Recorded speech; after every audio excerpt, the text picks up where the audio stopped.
Warning, this video may contain spoilers for late parts in the game. If you plan on playing this at some point, turn back now. You have been warned. Welcome everyone to the big reveal I was mentioning was going to happen after Wario Month. This time we'll be having a whole month of Sonic for all of June. This is due to it being Sonic's 30th anniversary.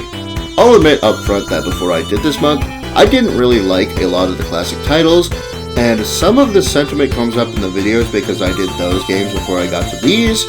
This opinion has pretty much completely flipped since I finally played through each one and had a vastly greater time than I've had with them previously, and the game that started it all is absolutely no exception. Before we get into why I like this game, like always, let's talk about the basics. As the first game in the series, I'll be explaining the controls and how most of these classic Sonic games go. Your objective in a level is to move to the right of the screen and destroy the mad scientist Robotnik's machines. There are 6 zones with 3 acts for each zone. In every third act you fight a boss, and this repeats for the entirety of the game. You play as the blue boy himself, Sonic, running as fast as you can through the levels with various obstacles to overcome, such as the aforementioned robots, spikes, gaps, and water. You'll be doing a lot of jumping as there really is only the ability to jump and move to the right or left.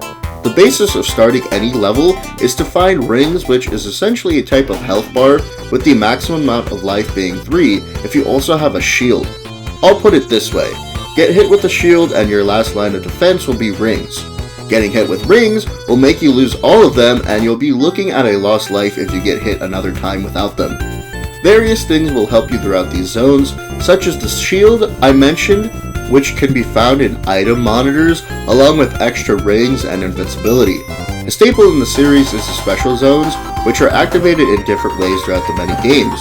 In this game you must collect 50 rings and reach the end of the level with them. Waiting at the end will be a big ring that you must jump into. These are maybe the worst special zones in the series to me, but I'll talk about that later. Essentially, you just randomly roll around trying to find gems called Chaos Emeralds. There are 6 in the entire game, and don't really do all that much besides changing the ending a little bit, which there are 2 of. The story in this game is very bare, and told mostly through the manual and the end of the game. Essentially, a mad scientist named Dr. Robotnik decides to go to South Island in order to locate gems known as the Chaos Emeralds. Along this journey, he kidnaps the local animals and transforms them into robots in order to stop his nemesis Sonic the Hedgehog from catching him before he is able to locate the emeralds. Funnily enough, as Sonic proceeds through the many areas to catch up to Robotnik, he is the one that ends up finding the 6 Chaos Emeralds, as well as freeing the wildlife along the way to his eventual final battle with the Doctor, Sonic coming out the victor.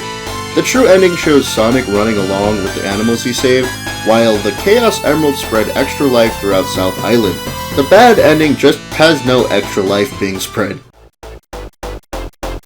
As the first game in the series, it does a great job of introducing the character of Sonic the Hedgehog. At its core, the story is a classic of nature versus technology, with nature prevailing, and I think it does a good job of showing this technology doing damage to a once beautiful environment, allowing Sonic to really blossom as a hero against this human essentially polluting the mesmerizing South Island with his fingerprint. Getting to the gameplay, I had a lot of fun with it this time around. It isn't a walk in the park, keeping you on your toes so you aren't just moving to the right for an easy game, while providing a nice challenge in some segments. The sprite work is great, and most likely one of the reasons I liked the characters so much as a kid, even though I didn't like the game at the time. I even had fun with bosses who used to absolutely destroy me. The only thing I didn't really like all too much was the special zones, as they're mostly left up to luck rather than skill, and I didn't feel like I was actually in control at any point, leading to some level restarts here and there to get to redo the special zone, which got annoying, more so to it not really feeling like my fault and just cheap. Overall, I had a blast with it.